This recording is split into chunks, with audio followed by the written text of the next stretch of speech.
Walker হেসেলের আবারও একটা recipe কিন্তু নিয়ে চলে এসেছি। গরম কিন্তু একদম গায়ের ওপর এলো পড়লো বলে, আর গরমকাল মানে গায়ে ঘা প্যাচেরা এসব তো হয়েই থাকে বাপু।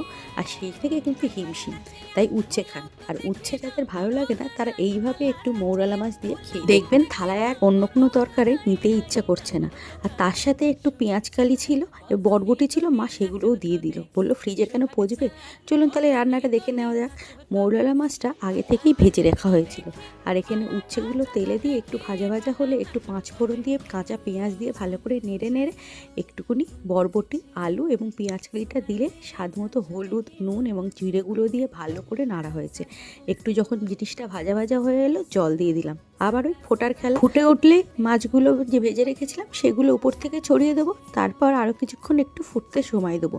তারপর গরম ভাতের সঙ্গে সার্ভ করুন। আবারও এক মনে দেখছেন তো? এবার লাইক, কমেন্ট, শেয়ারটা চটপট করে দিন দেখি।